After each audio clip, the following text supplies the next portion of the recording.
आता आपण थोडीशी मुद्रांच्याबद्दल माहिती करून घेऊया. आपल्या मनात असंख्य प्रश्न असतात. मुद्रा कधी करायच्या, कुणी करायच्या, कशा करायच्या. तर मुद्रा या कधीही, कुणीही, केव्हाही, कुठेही केल्या तरी चालतात. तुम्ही चालताना, बसताना, झोपताना, TV बघत असताना सुद्धा काही मुद्रा करू शकता.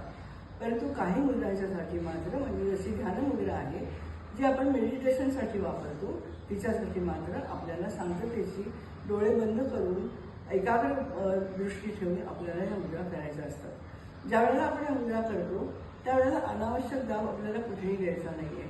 समजा एखादा कागदाचा तुकडा असेल तर तो अलगद जसा बाहेर पडेल तसा तो तुकडा बाहेर पडला पाहिजे आणि त्यावेळेला बाकीच्या बोटांची स्थिती सरळ असायला पाहिजे.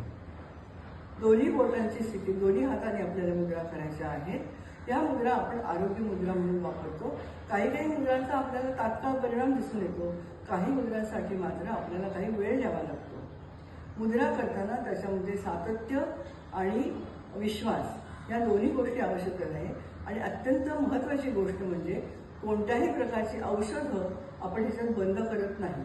ही आपली पूरक उपचार पद्धती आहे, पर्यायी उपचार पद्धती नाही, हे लक्षात ठेवणं अत्यंत आवश्यक आहे.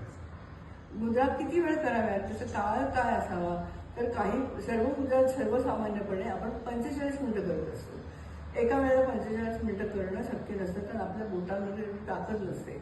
मग 5 मिनिटांपासून आपण सुरू करूया. 5 मिनिटांपासून सुरू करू, एका वेळेला 15 मिनिटं, असं दिवसातून 3 वेळा आपण 15-15-15 असं करून 45 मिनिटं ही मुद्रा आपण करू शकतो.